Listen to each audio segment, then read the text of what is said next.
Hi, my name is Zakir. I'm from Russia. I'm learning English and I started this channel to practice my English and share my thoughts with you. Have you ever thought about why it's so hard to start doing something? You planned it in your head so many times. You imagined how you would succeed. It doesn't even matter what it was. Maybe you imagined yourself at a new job. Maybe in a new city. Maybe you imagined yourself speaking a foreign languages fluently. Every time, only one thing stops you. You. You are the one who stops yourself from reaching your goal. Who doesn't look for a new job? You. Who doesn't prepare for moving? You. Who doesn't learn a new words and grammar rules? You. But why are we talking about you? Let's talk about me now. I worked at a job I hated for 8 years. I stayed because I was scared to leave. I was afraid that nobody would need me, that I wouldn't find another job. I went to work every single day. People there insulted me and I said bad things back. They gave me other people's responsibilities and I did my work badly. This helped nobody. Not them and not me. They didn't fire me because it was a small city and finding a new person for my position was almost impossible. In the 6 months after I left, they still couldn't find anyone. In Russia, people are rarely fired anyway.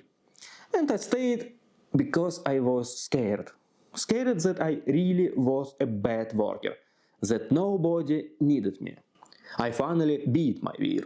I moved to Moscow, that's the capital of Russia and the biggest city in the country. I found a job where people value me and where I actually help the company. My salary is already more than 2 times higher than at my old job. So, what was stopping me from changing my life? You already know the answer. The only thing that was stopping me was me.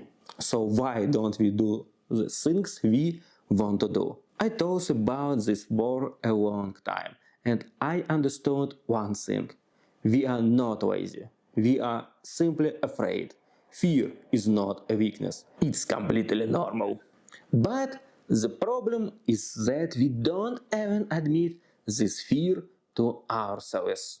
We make up reasons, smart reasons, convincing reasons. When I finish this project, then I'll start. When I save enough money, then I'll start. When I find the time, then I'll start. Does that sound familiar? I said those exact things too for 8 years. Let me tell you another story from my life. For many years I tried to learn English. In Russia, we start studying English in the second grade and continue all the way through school. And our last grade is the 11th. In university, I studied English for 3 more years on top of that. And what did I actually learn? My level wasn't even close to A1. Not because the teacher very bad, because I didn't want to learn. I was stopping myself. But later, after I finished university, I tried to learn English again. In just 6 months, I made more progress than in all those years at school and university combined. Why did that happen? I became more serious and more focused. I used different apps. I learned words, grammar rules, and phrases. I studied English every single day. Sometimes for 1 hour, sometimes for just 1 minute. But I did something every single day for 6 months. And then I opened a book. It was a book about programming. It wasn't available in Russian, only in English. I thought I could read it without any problem. Even if I didn't understand something, I could just check a translator. I was completely sure I would succeed. But what happened was a real disaster. I didn't understand a single sentence. Not one. I immediately stopped learning English. I told myself I was too stupid. I had studied the language for 6 months, but I couldn't even read one book. Why did this happen? It was a combination of two things. First, I picked a book that was simply too difficult for my level. It was a very complex book.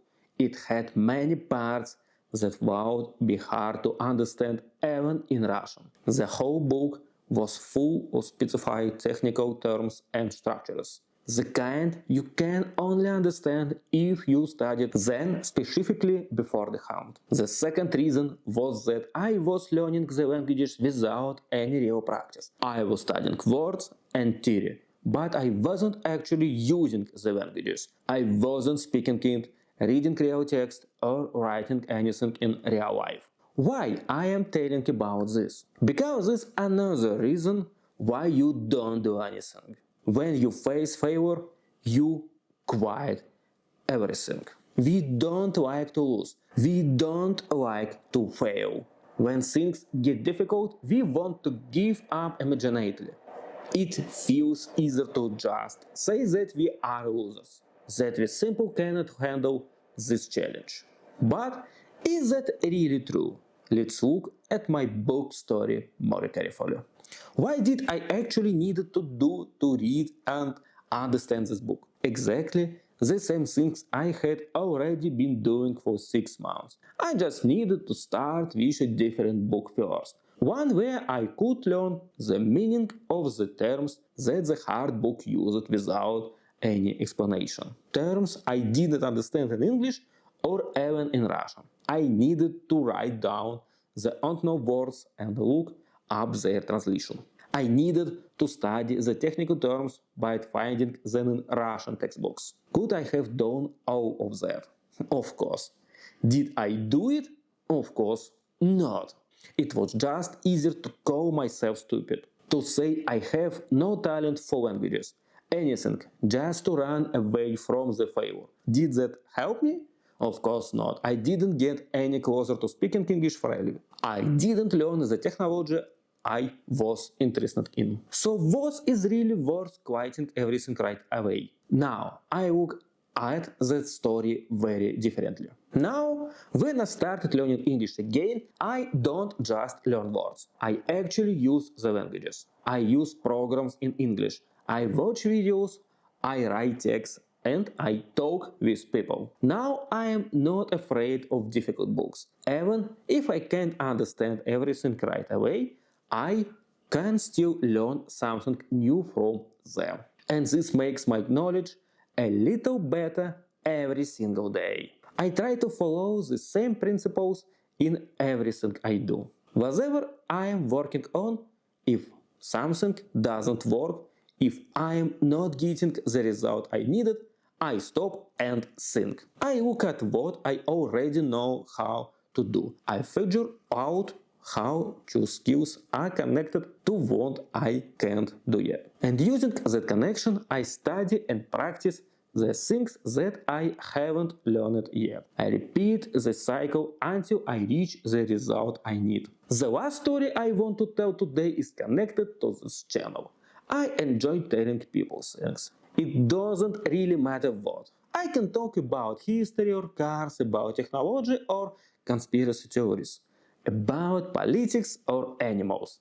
The modern world gives everyone a chance to express themselves creatively. I wanted to start a channel for a long time, a place to talk about things that interested me. And of course, something always stopped me. Fear of the camera, fear that my friends wouldn't judge me, fear that I wouldn't find an audience and would just be launched at. My first experience on YouTube was a few years ago when I tried to make a channel about conspiracy theories, and it was very bad. I was literally afraid of success, and as if I was doing it on purpose, I made every next video worse than the one before. Everything in this video was bad. The sound, the story, the picture. I made 5 videos and then quit the channel. I understood myself that his quality was too low and I needed to do much better. But there was something surprising about this terrible channel. Nobody judged me. The friends I showed the channel to actually supported me. And among the small number of viewers, there were people who left encouraging comments and asked me to upload more videos. Even such an objectively bad product made by someone who had no idea how to make videos still found support. That was unexpected. At the end of last year, I started a new channel. It's about the life stories of remarkable people. It is in Russian, so I won't put a link to it here. I'll just tell you about it. It already has 16 long videos, each about and how, about Roman emperors, ancient conquerors, and revolutionaries. And again, I didn't face any of the things I was afraid of. Their videos are interesting to my friends and to viewers on YouTube. All of my fears were pointless. Let's wrap up. The main reason why we, you and I, don't do anything is simply our own fear. This is our problem. This is what we need to fight. Solving any problem has 2 steps. The first step is to understand what the problem is. The second step is to find a solution and actually use it. We spent the last few minutes on the first step. Now let's move to the second step. We need to start fighting our fear of failure and start changing our lives. And it's much easier to do this when there are people around you who think the same way. So here what I want to suggest. Choose a goal that you want to reach, one that you're afraid to even start working on. It couldn't be learning a foreign languages, going to the gym, or moving to another city or country. Choose that goal and then take the very first step. Just one small step in the direction of success. Write about it in the comments under this video. Write where you're from, what goal you are moving toward, and what you did today to get a little bit closer to it. Let this be your starting point on the way to your goal, and maybe your comment will inspire someone else too. And so that you are not alone right now, I'll go first. I am from Russia. My goal is to move to USA in 2 years. For that, I need good English. So today I recorded and uploaded this video to practice my spoken English and to connect with people from other countries. See, it's not as hard as it seems. Just start. Have a good day.